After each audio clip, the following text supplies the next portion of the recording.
परीक्षित को ये निश्चित है कि मुझे 7वें दिन तक्षक नाग जरूर डसेगा। भोजराज कंस को ये निश्चित है कि मुझे मारेगा तो कृष्ण ही मारेगा। पूरी भागवत दोनों राजाओं के ऊपर आधारित है, लेकिन अंतर कितना है। एक राजा परीक्षित अपने काल से बचने का उपाय ढूंढ रहा है और एक राजा कंस अपने काल को समाप्त करने का उपाय ढूंढ रहा है।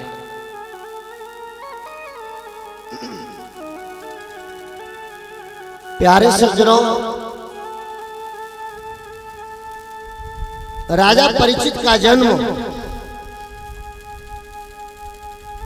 उत्तरा नंदन जो परीक्षित है, इनका जन्म इरावती के माध्यम से जब होता है, उसके बाद में इनको जब सांप लगता है 7वें दिन का, और वही 7वें दिन का सांप राजा परीक्षित को नहीं, वो सांप हमें और आप सभी को लगा हुआ। इन्हीं 7 दिन के अंदर हर किसी को यहाँ से जाना है और हर किसी को आना है। प्यारे, हम तुम सब मरेंगे। परीक्षित जी, अब उस मरने से पहले जैसे राजा परीक्षित ने सदगति को प्राप्त किया, उसी प्रकार से हमें भी सदगति प्राप्त करनी होगी। उस सदगति को प्राप्त कैसे करेंगे, आगे देखेंगे। और ये सदगुरुदेव भगवान की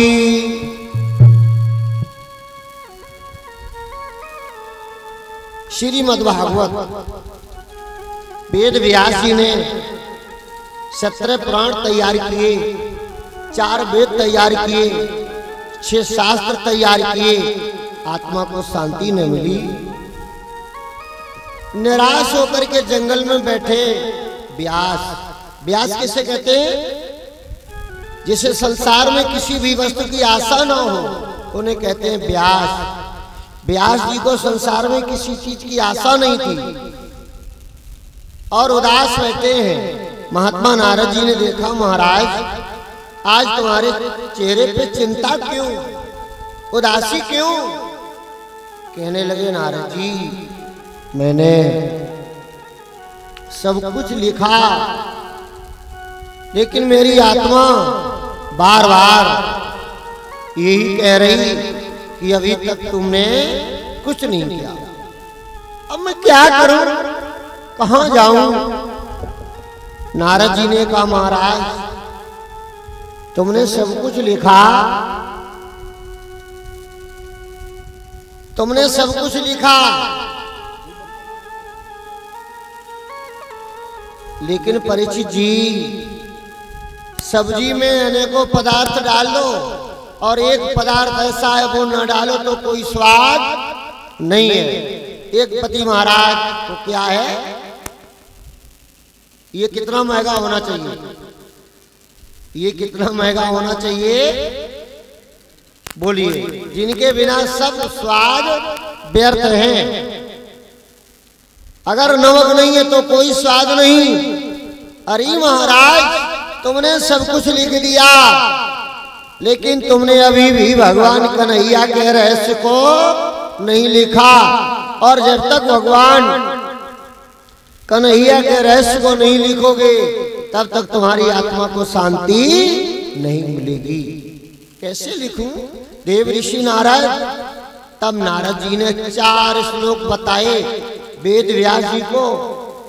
उन 4 श्लोकन के आधार पर हमारे वेद व्यास जी ने 18वां पुराण तैयार किया, जिसका नाम श्रीमद् भागवत महापुराण रखा गया। 18 पुराणों में से किसी भी पुराण में महाशब्द नहीं आया। भागवत ही एक ऐसा पुराण है जिसमें महाशब्द का प्रयोग किया गया। जहां पर महाशब्द का प्रयोग होता है वहां पर कोई न कोई विशेषता अवश्य होती है। इसी से ये सिद्ध होता है कि विद्वाने ही संसार कृष्ण नामनी मां औषधि, महामूढ़ा न पिबंति कृष्ण नाम रसायनम। फिर ऐसा कौन मनुष्य होगा इस सारे संसार में जो भगवान श्री कृष्ण के नाम का रसपान नहीं करेगा।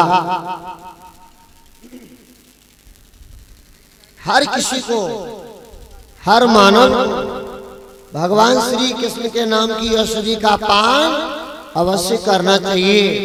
इसीलिए इस श्रीमद्भागवत महापुराण में सब भगवान श्री कृष्ण का रहस्य लिखा हुआ है। और ये श्रीमद्भागवत महापुराण की